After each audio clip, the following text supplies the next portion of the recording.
última parte del tercer bloque vamos a escuchar el aporte de Stella Maris Margetic, que va a exponer sobre la cultura política del perdón y la reconciliación. Stella Maris Isabel Margetic es licenciada en Trabajo Social y abogada egresada de la Universidad Nacional de Córdoba, Argentina. Magíster en Derecho y en Estudios Internacionales con especialización en temas de paz y resolución de conflictos de la Universidad de California en Berkeley, Estados Unidos, Norteamérica.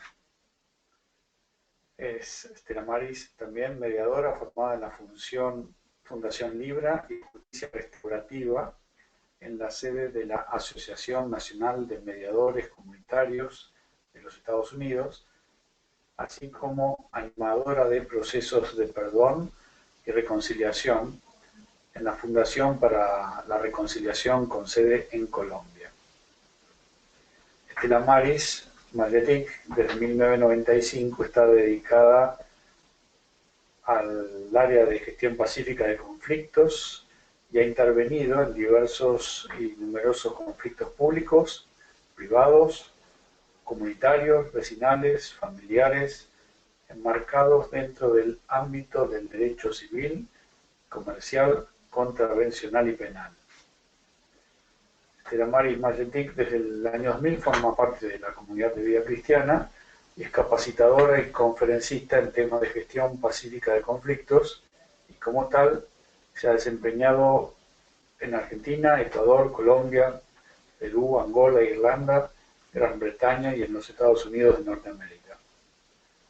Desde la creación del Cuerpo de Mediadores en el 2006, Stella Maris Margetic se desempeña como mediadora y facilitadora del Consejo de la Magistratura del Poder Judicial de la Ciudad Autónoma de Buenos Aires.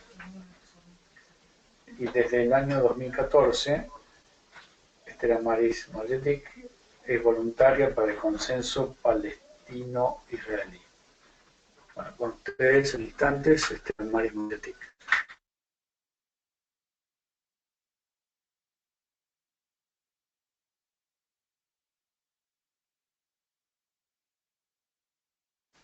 Bueno, muy buenas tardes. Voy a compartir algunas reflexiones sobre este tema que les vengo presentando, que le venimos presentando como un diálogo entre la fraternidad y la cultura política del perdón y la reconciliación. Bueno, lo primero que quería traer como marco de referencia, que nuestro continente sufre importantes niveles de violencia que están asociados también a la pobreza y que evidentemente la violencia además produce más pobreza, que más de las 50 ciudades más violentas de Latinoamérica, del mundo, son de Latinoamérica, y que de cada 3 muertes violentas que se producen en el mundo, una es de un hermano o hermana de nuestro continente, y por cada 3 muertes violentas en África subsahariana, 2 muertes violentas suceden en nuestro continente. Bueno, debido a estos elevados niveles de violencia, en el 2014 el número de desplazados forzosos por la violencia ha aumentado en múltiples territorios, mientras los niveles de violencia subversiva, organizada y narcotráfico representan no más del 10 al 15% de los homicidios. El porcentaje de la violencia intrafamiliar y societaria aumenta preocupantemente, básicamente por las prácticas de venganza, y se ha institucionalizado el uso de las armas en lugar del uso de la palabra y del diálogo. Hay un concepto que se utiliza mucho y lo utilizamos mucho habitualmente en nuestras conversaciones, y para nosotros que tenemos un marco de formación cristiana particularmente, quisiera explicar algunas cosas de lo que es el perdón, de lo que el perdón no significa y de lo que entendemos por perdón. Perdón no significa olvidar, no significa aceptar malos tratos, no significa reprimir o negar el dolor y la rabia.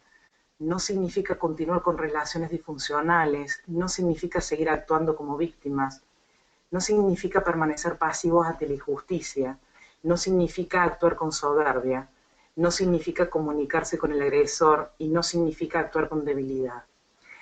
El perdón es una transformación emocional, recordar sin dolor, es un cambio de perspectiva, es mirar con ojos nuevos lo ocurrido, es un acto heroico, es asumir la responsabilidad de lo que se siente. El perdón es una decisión, ser creador de mi realidad. Hay una autora que la verdad que es muy destacada en estos temas, y que es Hannah Arendt, y que habla del perdón como una virtud política, y ella siempre ha comentado, digo, que quien comete una ofensa, no obstante la gravedad de la ofensa, es una persona cuya dignidad es inviolable y soberana. El perdón, sobre todo, es una virtud política, pues para Ardenet el perdón es reinserción del ofensor a la vida pública, es decir, a la vida de la polis. Por lo tanto, perdonar es un acto profundamente político.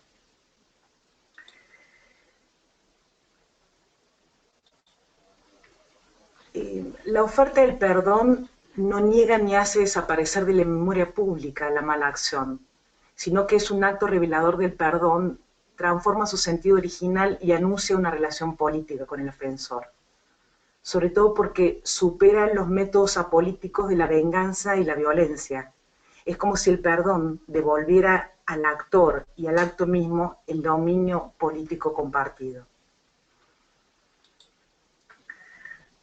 Perdonar es una forma asertiva de devolverle responsabilidad moral al ofensor. Es facilitar nuevos comienzos, allí donde todo parecía haber terminado. Es generar la confianza necesaria para inaugurar espacios políticos de respeto y cuidado, con el aliciente de que tarde o temprano también los ofendidos van a necesitar la misma actitud de perdón. Son los actos de perdón político los que permiten que la humanidad siga viviendo. Arendt resume todas estas intuiciones afirmando que solamente el amor tiene el poder de perdonar.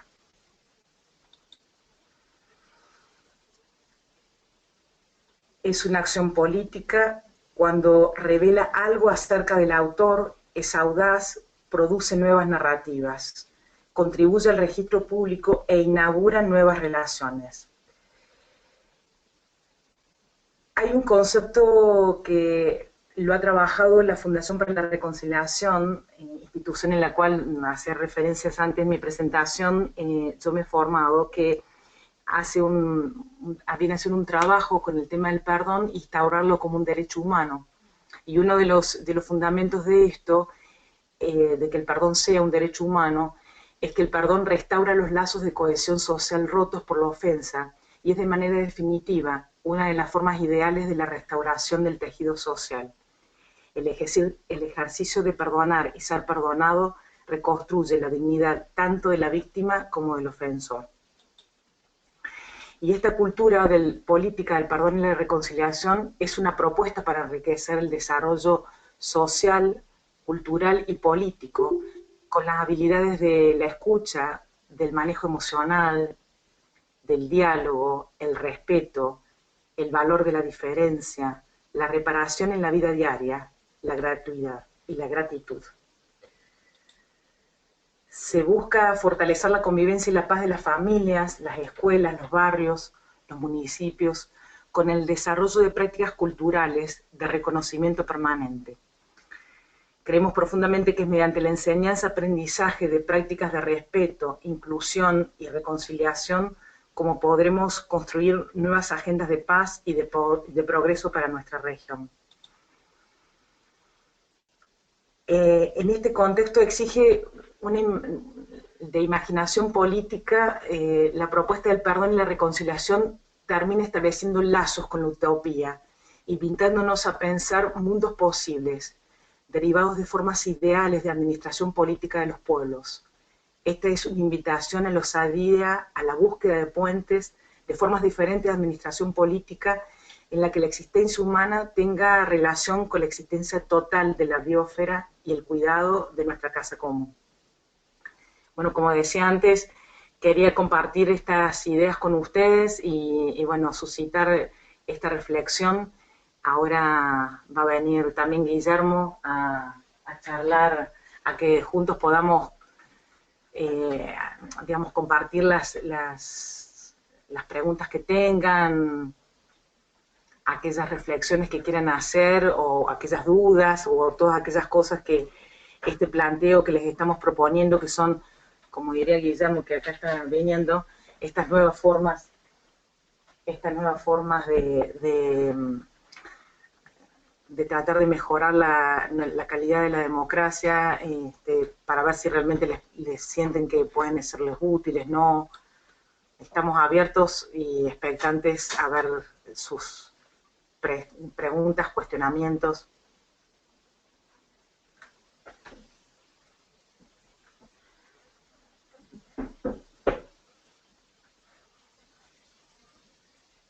Tenemos silencio de radio, lo cual puede pasar dos cosas.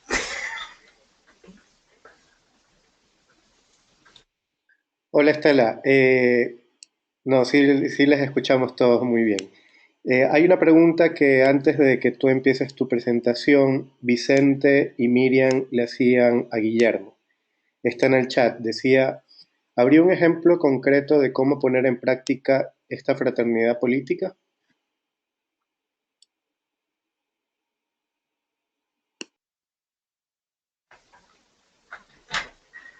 Sí, no sé si me están escuchando ahí. Muy bien. Bien, yo sí, lamentablemente, como yo les ponía ahí en la presentación, es justamente, y gracias a Dios, una experiencia. La propuesta de justamente desde el Movimiento de Políticos por la Unidad es todo un trabajo que vamos realizando en los diversos países de proponer el ideal a distintos políticos de distintos partidos, donde se van generando núcleos de políticos que adhieren y núcleos del Movimiento de Políticos por la Unidad. Y justamente el que existan ya esos núcleos es una cosa concreta y es una experiencia, porque, a ver, usualmente políticos de distintos partidos que a veces son totalmente opositores y que en la Cámara a veces muestran, digamos, lo peor, digamos, de sus propios partidos, en estos encuentros y en estos ámbitos logran justamente construir y construir desde otro lugar. O sea, para mí, el que ya existan los núcleos de políticos, del movimiento de políticos por la unidad, ya es una primera experiencia. Y todo lo que van logrando esos núcleos de trabajo en el territorio concreto son distintas experiencias muy claras. Una de ellas son las escuelas de formación social y política para jóvenes, que se van desarrollando en distintos lugares de nuestro país. Yo hablo aquí por Argentina, pero también esto sucede en distintos países del mundo donde el movimiento está. Y esa también es otra gran experiencia, donde jóvenes de distintos partidos políticos, militantes de distintas, no solamente de partidos, sino de otras dimensiones de la vida política, como los centros de estudiantes, en la política universitaria, sindicalistas, o de movimientos del tercer sector, que se juntan y hacen un proceso de formación desde la pedagogía popular también, acompañados, digamos, en la construcción de lo que son de un proyecto político fraterno. Y ponen en mejora o ponen en valor alguna necesidad o problema de la comunidad en donde están desarrollando su trayecto formativo. Digo, las experiencias son muchas, estas son algunas, como yo les conté, por ejemplo, en Brasil fueron políticos de distintos partidos políticos que lograron que algo que era muy difícil que existiera, exista, que fue justamente el Parlamento Juvenil a nivel nacional, y fue justamente fruto de una experiencia de trabajo en conjunto de interbloque de políticos que adhieren al movimiento de Políticos por la Unidad y que generaron esto. A ver, en Córdoba, por decir que es un lugar donde yo he estado, donde yo vivo, y también donde hay un núcleo de políticos, una experiencia concreta fue en torno a la celebración del bicentenario de la independencia que estamos viviendo a nivel de país en Argentina, junto todos los presidentes de bloques de los distintos partidos políticos representados en la Cámara firmaron y construyeron juntos, acompañados desde el Movimiento de Políticos por la Unidad, el evento y el espacio de reflexión en torno al bicentenario de la independencia, y ellos juntos hicieron el camino de tomar conciencia y hacer tomar conciencia a los demás legisladores que después de 200 años de independencia, esta libertad, que a veces es tan débilmente construida, y esta igualdad que también a veces es tan flaca, por así decir, necesitaba de la fraternidad política. Hay distintas experiencias realizadas por jóvenes, experiencias realizadas por políticos en las cámaras, que justamente ahí es donde más posibilidad a veces se da, porque en la mayor diversidad es justamente donde puede generarse espacios de fraternidad y de encuentro. También hay experiencias, a mí me tocó, por ejemplo, una personal muy más pequeña, pero son experiencias al fin, de que un amigo mío de otro partido político, opositor al mío, me invitara y me pidiera que lo acompañara a armar su campaña como candidato a intendente de un municipio, ¿no? Y lo que fue para mí justamente poner en práctica este principio de amar al partido del otro como al propio, ¿no? Y de tratar a sus militantes con la dignidad que tienen como militantes políticos, ¿no? Y con la dignidad de la vocación política, y tratar de aprender cuál era el don que ese partido podía llegar a tener para ese territorio donde él quería hacerse del poder. Entonces digo, las experiencias son infinitas a lo largo de los años, así que bueno, respondo estas. Después nos podemos poner en contacto si algunos quieren otras más, y en distintas páginas de los distintos países donde está el MPU, seguro van a poder conocer muchas más. Aquí hacen otra, dice José Luis Vial. Me impresionó desde la lectura la profundidad política de los conceptos fraternidad y perdón. Solo como ser fraternos y solidarios, cómo ser fraternos y solidarios en procesos de despojos del territorio, por ejemplo, indígena.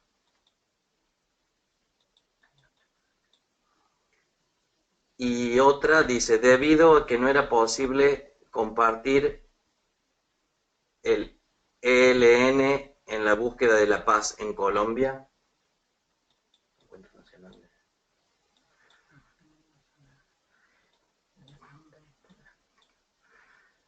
Mi pregunta es, ¿hay alguna experiencia donde se lo haya incorporado en la Constitución? En este caso, al perdón.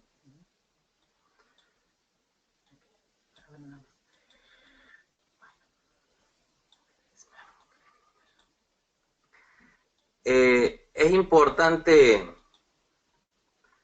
solo digo una palabra y le paso a Estela, cómo poder ser fraternos y solidarios en procesos de despojos de territorios. A ver, ustedes, como nosotros, sabemos que cuando las pequeñas heridas, cuando nos cortamos un dedo, nos lavamos y fácilmente nos desinfectamos y nos ponemos una curita, y es fácil, digamos, poder sanarla. Cuando las heridas son antiguas, no solamente se hacen antiguas en el tiempo, se hacen complejas en su realidad. Y en relación con esta pregunta concreta que hacen, por ejemplo, en despojos del territorio indígena, supone el desandar montones de procesos políticos, territoriales, culturales sobre todo, en el conocimiento de una historia que no ha sido, o sea, implica desandar y construir procesos de fraternidad diversos y complementarios. Ahí una experiencia importante de fraternidad debería ser una relectura de la historia y desde las personas, digamos, también que han sido despojadas. Otra experiencia de fraternidad política debería ser la revisión de los marcos legales, regulatorios que han amparado esas prácticas de despojo, la revisión de lo que implica la propiedad privada en relación al desarrollo y el primado de la dignidad de la persona humana, y la reconstrucción también de la acción y de la ideología de los diversos partidos políticos que han vehiculizado o no también estas prácticas. La experiencia de la fraternidad es un camino, una lucha, una construcción, digamos, no es una realidad. Es una realidad en pequeñas experiencias, digo, no es una realidad global. Lamentablemente es un gran desafío su construcción, porque estructuralmente, por así decirlo, a veces encontramos más grises que blancos en relación a esto, pero hay muchas experiencias concretas y reales en todo el mundo, como por ejemplo un grupo de jóvenes de África que también hicieron todo un camino de fraternidad, digamos así, como hizo Nelson Mandela, digamos, en Sudáfrica, en la lucha también por acceder a un derecho tan básico como es el del agua, ¿no? Entonces, digo, los procesos de fraternidad y los caminos de construcción de fraternidad política van a ser más o menos desafiantes también de acuerdo a la mayor o menor estructuralidad y complejidad de los problemas. En este caso, como el que ponían en relación a los despojos del territorio de las comunidades indígenas, es complejo y es de mucha historia, por lo que implicará no uno solo, sino distintos y diversos procesos de reconstrucción de esta fraternidad que fue quebrada, digamos, que fue rota. Les paso con Estela.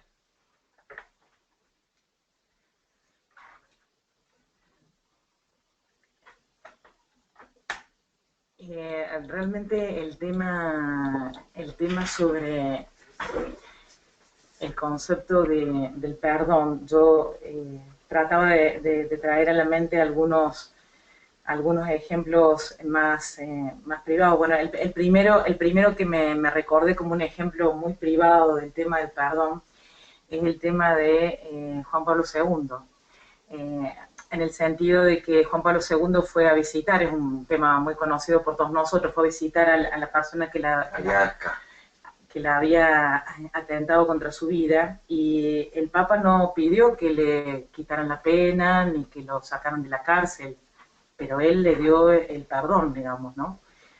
Por esto yo quise aclarar un poco antes que los procesos incluso de administración de justicia y hacer todos los reclamos legales por las vías pertinentes no están concatenados exactamente con que el perdón es olvido, y no hay que confundir esas dos cuestiones, porque esto es lo que tiende a mezclarse, a no comprenderse bien, porque se ha tomado, de hecho, por eso hay mucha confusión con el término de perdón como negación de justicia, ¿no? Incluso, y realmente no va en ese sentido, y creo que Guillermo, con respecto al punto específico de despojo de tierra, lo ha explicado, a mi modo de ver, extraordinariamente bien, en cuanto a que realmente si todos bajo la ley tenemos los mismos derechos, y si yo ancestralmente esta tierra me pertenecía, entonces el problema es que el otro, ¿por qué no? O sea, es volver a reconstruir el término de la fraternidad, porque tengo que volver a comprender por todos los medios eficaces, incluso legales, de que el otro tiene derecho y bueno, y hay que hacer todos los pasos pertinentes para esto. Creo que la clave es, yo puedo acceder a entender que alguien cometió un error, ya sea una persona individual o un grupo de personas o una comunidad, como en el planteo de un despojo, pero la diferencia está digamos, que yo hago todo el accionar, pero el odio, la bronca, la venganza, la búsqueda de venganza como una actitud de por sí, esta es lo que no debe ser la base en la cual yo acciono, digamos. Yo entiendo que tengo un derecho, entiendo que algo ha sido vulnerado, ya sea en mi persona o en mi comunidad, y hago todo lo que es necesario, pero tratando de separar también la persona del problema, digamos, ¿no? O sea, y tratando de trabajar para reivindicar eso que me ha sido en este caso como despojo. Lo que plantea yo decir, no, de Brasil no lo estoy, no estoy entendiendo, creo que hablo del movimiento del Movimiento Nacional de Liberación de Colombia. Si pudiera ser un poquito más clara la pregunta, yo le agradecería muchísimo. A ver ahí que me está diciendo Chuco, sería interesante comentar la experiencia de Colombia, de los jesuitas con el proceso de paz, con la FARC. No estoy seguro si hay algún hermano colombiano conectado.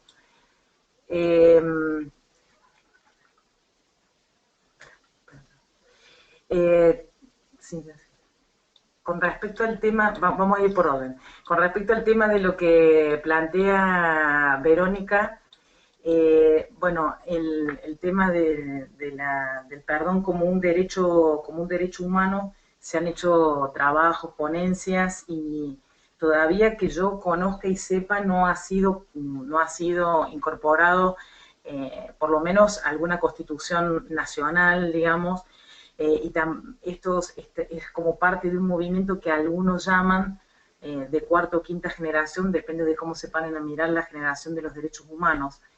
Pero fundamentalmente, digamos, es todo un lobby que se ha generado. En el caso, por ejemplo, del derecho a la paz, ya en julio de este año la Comisión de Derechos Humanos en Ginebra ya ha declarado que la paz es un derecho humano, pero todavía con el perdón, bueno, hay un camino por andar, y creo que está todo el material que yo pueda enviarles, no quise sobrecargar, pero tengo mucho más sobre este tema, pero no específicamente un ejemplo que hoy por lo menos pueda brindarle de que esté incorporado a algún cuerpo legislativo específico, al menos que yo lo sepa. Lo puedo averiguar y se los comento si lo quisieran saber. Con respecto a la...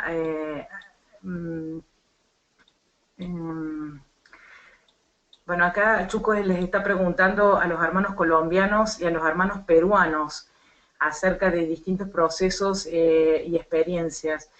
Yo personalmente tuve la oportunidad de estar en Colombia en una reunión que hubo con los jesuitas y el presidente de la Fundación para la Reconciliación, donde justamente, digamos, vi y pude participar de reuniones, digamos, donde había todo este trabajo de articulación de toda la sociedad civil, tratando de articular de manera más eficaz posible todos aquellos trabajos que se venían haciendo y contactos, y también incluso para facilitar la mesa de diálogo que era en La Habana. De hecho, tanto el provincial no me van a dejar mentir los hermanos colombianos, pero yo como tuve la oportunidad de participar en algunas reuniones en este sentido, el provincial de los jesuitas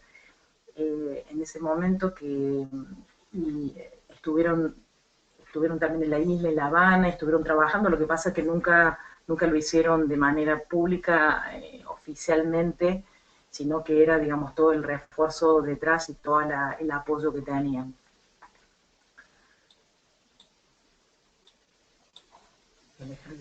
Ok. Acá me está aclarando, el Ejército de Liberación Nacional no apoyó el acuerdo de paz entre el gobierno y la FARC. si yo sé por qué no lo apoyo. Yo específicamente, yo decir, no conozco por qué el Ejército de Liberación Nacional no apoyó el acuerdo de la FARC. Eh, yo no estoy en este momento, no estoy en este momento trabajando con el proceso colombiano. Yo he participado en alguna instancia, pero no podría responder exactamente a esta pregunta. Lamentablemente no tengo información para contestártela, yo decir lamento, pero no podría, no quisiera invertir algo que no sé. Quizás, a ver, sería interesante, dice Rocío Bernal, si nos proporcionaría información para saber cómo es el planteamiento para que el perdón sea un derecho. Gracias. Ok. Acá Chuco nos está mandando un correo. ¿Cómo no, Rocío? Yo les voy a mandar material. Ahora mismo terminamos la conferencia y les voy a mandar el material que tengo, y si tienen más dudas, yo, digamos, como estoy como en la coordinación también de este curso, están mis correos electrónicos y todo está a disposición para que me consulten y yo poderle evacuar cualquier cuestión y sugerirle más bibliografía y más ejemplos que les puedan ser de utilidad con todo gusto, ¿no?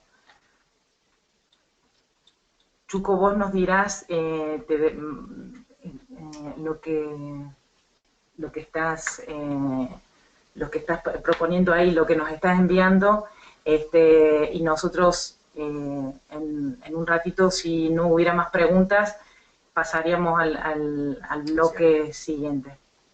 Sí, solo como respaldo a lo que estabas comentando del aporte de los jesuitas de Colombia en el proceso de paz, les pasaba un enlace de una noticia sobre este provincial que es Francisco de Rou, eh, provincial de los jesuitas en Colombia en aquella época, que fue un actor, un protagonista dentro de este proceso de paz, y efectivamente él estaba dentro de La Habana en las reuniones que se estaban realizando como un actor que generaba este puente entre el gobierno y la FARC para todo este proceso de paz que aún no culmina, pero que sin duda ha avanzado con grandes pasos.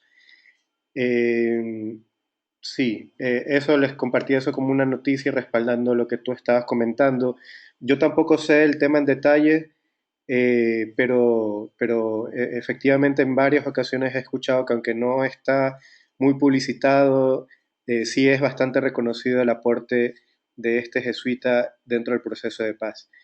Igualmente en Perú, no sé, Pepe, si tú te animas a comentar algo, aunque ya han pasado varios años, de todo el tema de la Comisión del Perdón y la Reconciliación, en el que la CBX Perú estuvo involucrada aportando en ese proceso. No sé si te animas a comentar algo sobre el tema. Oh, buenos días con todos y todas. Algo rapidísimo realmente. Bueno, aquí el proceso todavía no ha terminado. Desgraciadamente, el Poder Judicial sigue fallando en contra de muchas de las víctimas de ese tiempo, y eso hace que la reconciliación todavía no cierre no cierre esta brecha, ¿no? Son muy pocas las experiencias que hemos logrado en donde sí hemos podido lograr este perdón, ¿no? Sobre todo más en provincia, en algunas de las ciudades de Ayacucho, donde justamente la CBX, a través de lo que son los que están formados en el proceso de perdón y reconciliación en las ESPERE, están ayudando allí, ¿no? Fela, por ejemplo, una de las que participó anteriormente de este curso, es una de ellas, y se va promoviendo, pero en realidad el gobierno lo hace muy difícil porque no encontramos eco en todo este esfuerzo que se hace, ¿no?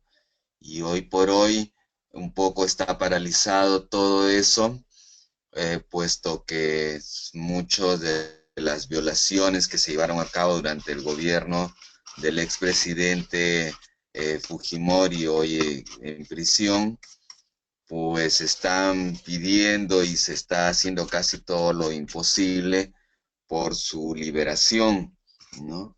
Y entonces esto causa mucha fractura y mucho dolor en varias de las víctimas. En fin, es un proceso un poco más largo de lo que se había pensado en el inicio, ¿no?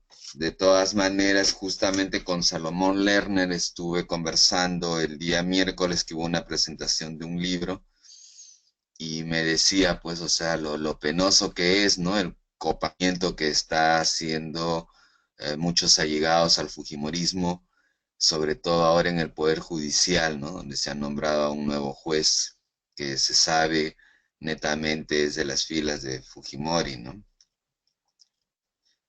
Es una pena, pues, ¿no? O sea, no es fácil a veces, como Estela ya lo habíamos comentado en el primer curso, no es fácil a veces llegar a todo este proceso, ¿no? Hay muchos factores que en juego que a veces no ayudan. Pero bueno, eso es lo que podría comentar, Chuco. Sí, si me permitís, Chuco, ahora me estaba volviendo a la memoria y gracias, Pepe, por tu aporte y por tu encarnación siempre en la realidad de tu bello país, Perú.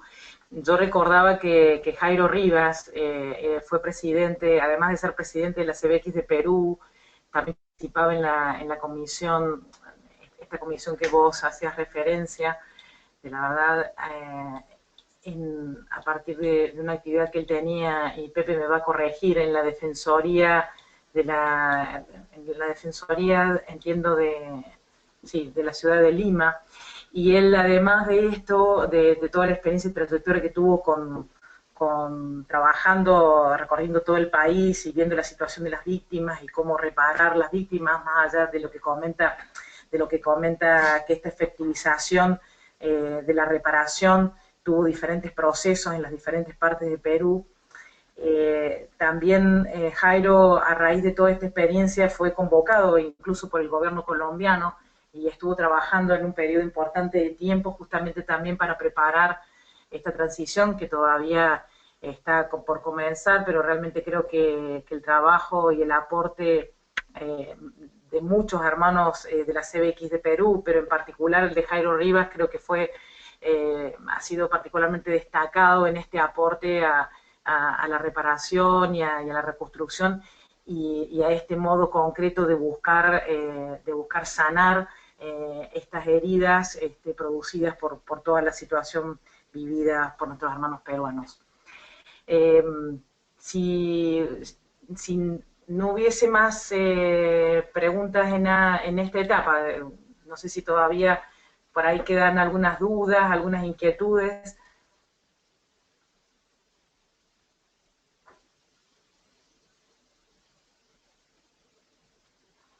Bien.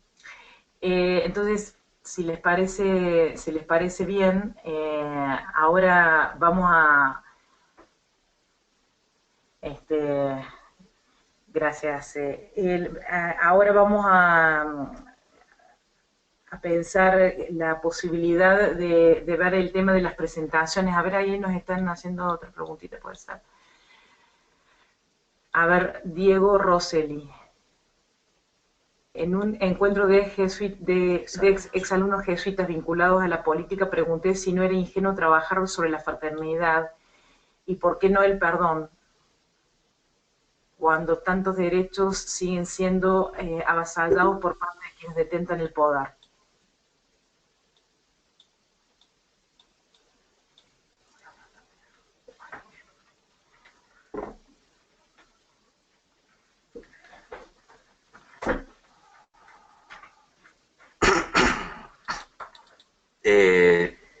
Ahí Diego nos hace una pregunta, ¿no? Dice, Él nos hace esta referencia, que él le preguntó en un encuentro con exalumnos jesuitas, no sé si son a sus compañeros o a sus exalumnos, si no era ingenuo trabajar sobre la fraternidad y por qué no el perdón. Habría que ver, que estaría bueno también que nos pueda comentar qué le respondieron los demás, digamos.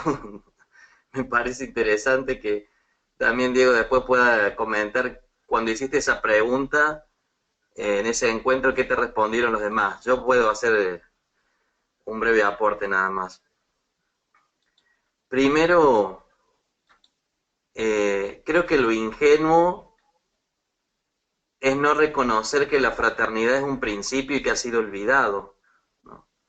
Creo que en lo ingenuo sería creer que fue olvidado sin ningún motivo, ¿no? Yo creo que justamente visibilizar, poner en discusión, transparentar, escribir, comunicar, educar en torno a la fraternidad también como principio político, bueno, hubiera generado otra realidad en el mundo actual, ¿no? Por ponerlo en blanco y negro para poder verlo mejor. ¿Cómo serían nuestros países latinoamericanos si nuestros sistemas educativos enseñaran y ejecutaran experiencias de fraternidad política, ¿no? Tal vez la realidad social y política de nuestro pueblo sería distinto, ¿no? Yo creo que justamente no tiene nada de ingenuo la fraternidad, porque justamente la gran experiencia que hacemos en el mundo actual es que está ausente, y que esa ausencia genera situaciones de gran conflicto, desde el bullying entre los adolescentes, la discriminación racial, la incapacidad de dar respuestas, por ejemplo, realmente transformadoras del mal que generamos hoy en día. Por ejemplo, todo el mal que generamos hoy y que construye toda la situación de adicciones que viven nuestros países latinoamericanos, suponen también toda una reconstrucción de todos los actores sociales, donde todos los actores sociales, por ejemplo, demos cuenta de qué estamos haciendo o qué queremos hacer en relación a las adicciones que sufrimos como comunidades y personalmente, y esos son procesos o serán procesos de construcción política, de políticas públicas desde la fraternidad. Y creo, Diego, o sea que esto tal vez, y es un desafío que tenemos nosotros como movimiento de políticos por la unidad, no solamente es generar y construir y proponer políticas fraternas, digamos, experiencias de construcción de fraternidad política, sino también visibilizar todas las experiencias de construcción y de fraternidad política que existen. Esta, por ejemplo, que personas de distintos países de Latinoamérica cursen y desarrollen un proceso de formación comunitariamente, porque de algún modo cada país va haciendo un aporte desde la riqueza y el don que puede aportar, es una experiencia de fraternidad política, ¿no? Tal vez no dicha con ese nombre, ¿no? Pero lo es. Por eso me parece importante tu pregunta, Diego, tu inquietud, y me parece que realmente es interesante también poder poner luz sobre eso, ¿no? Yo creo que lo que no ha sido ingenuo justamente es olvidar a la fraternidad. Y la olvidó el establishment político, la olvidaron las grandes universidades, la olvidaron los grandes poderes, digamos, económicos, las multinacionales, y la olvidaron tal vez con algún propósito puntual. Obviamente que el desafío después se torna mucho más complejo, porque su reconstrucción ante tanto olvido implica un mayor desafío, desandar lo desandado y construir lo nuevo. Pero bueno, en eso estamos. Yo por mi parte voy a seguir dando lucha.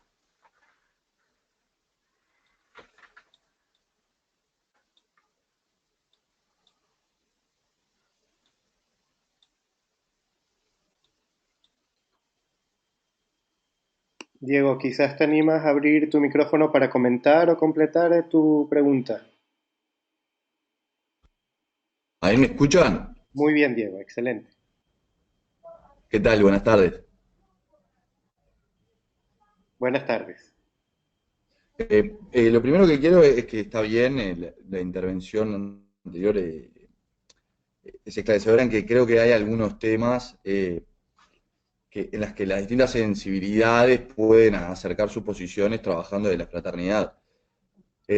Mi pregunta va en los temas que son, y que hay un trabajo ahí, creo que por lo menos en el caso de Uruguay, podría hasta reconocer que hay algunos temas en los que hay cierto acuerdo partidario o pacto político sobre trabajar en algunos temas. Mi pregunta específicamente va en los temas que nos dividen, en los temas que los intereses no solo son distintos, sino son contrapuestos, eh, y yo no tengo la capacidad de ver una estrategia de trabajo sobre la fraternidad. No sé si me estoy explicando bien, estoy un poco entreverado, pero creo que la estrategia o la única forma de acercar las posiciones es a través de- de la organización y de la lucha, poniendo bien de manifiesto las posiciones contrapuestas y que en nuestro arco, o del lado que esté cada uno en su arco político, tratar de nuclear más personas. Creo que los ejemplos específicos, el de Colombia ahora, bueno, en Uruguay estamos en un proceso todavía largo sobre la reparación eh, de la época de la dictadura. O sea, ahí creo que es muy claro que trabajar sobre la fraternidad y el perdón, a mí como cristiano, católico, perteneciente a la Iglesia Católica, me resulta muy difícil pedirle a la gente que perdone, que quizás el punto más importante era la primera imagen de lo que era el perdón y lo que no, pero que perdonen a quienes avasallaron sus poderes, a quienes desaparecieron a sus padres. O sea, me parece que la ingenuidad radica en ese lado, en pedir cosas que son muy difíciles, que uno lo que quiere es que las personas eh, paguen justamente por lo que no pagaron. No sé si me estoy explicando, estoy haciendo lo imposible y tratando de ordenar acá en una hoja un poco las ideas que tengo. Eh, Capaz que díganme si voy bien o no, no sé, el silencio un poco me desorienta. Eh, yo creo que hay temas de los cuales podemos conversar y que como todas las cosas siempre va a haber múltiples miradas, digamos. Creo que no, digamos, creo que si no nos empobreceríamos como seres humanos si pretendiéramos que todos miráramos igual y por el mismo punto y de la misma manera. Eh, Realmente creo que el dolor, digamos, de la muerte cercana, de familiares directos y de personas que uno conocía, quería, son heridas que calan muy hondo en el alma y el corazón de cada uno de nosotros y que requieren de procesos muy complejos y muy largos, digamos, ¿no? Por eso este desarrollo que yo comentaba, de esta metodología que requiere justamente de eso, ¿no? Toda una intervención, una propuesta metodológica para abordar situaciones específicas de sanación de heridas, que es estos talleres que yo estuve justamente en Uruguay. Vos, Diego, que sos de Uruguay, estuve con toda la CBX de Uruguay, estuve con el presidente y toda la gente de Uruguay, compartiendo la presencia de Leonel Narváez, el presidente de la Fundación para la Reconciliación, que estuvo de visita este año y que realmente, bueno, allí se ha generado todo un movimiento de gente muy capacitada hoy en estos temas, pero independientemente de la posibilidad o no de que la gente pueda participar de procesos específicos para trabajar su caso personal, que redunda también en beneficio de la comunidad. Esto, vuelvo a repetir, quizás yo por allí no fui suficientemente clara, no tiene que ver con que no se hagan los procesos jurídicos necesarios para aplicar, digamos, a cada una de las personas que cometieron los delitos de lesa humanidad y las violaciones de derechos humanos, los procesos jurídicos correspondientes con las penas correspondientes, sea de cárcel, privación de libertad. Yo en la pena de muerte no estoy de acuerdo, pero digamos, todas las otras penas que haya que aplicar y que se apliquen los debidos procesos. Una cosa no tiene que ver con la otra, porque digamos, si no quedaríamos en esta cuestión simplista de que realmente estamos hablando de un perdón como de dos chicos que están jugando y que yo te tengo que pedir perdón y me tengo que olvidar de que te pegué con la pelota, digamos, ¿no? Pero bueno, es como para realmente charlar mucho más sobre este tema y les comento a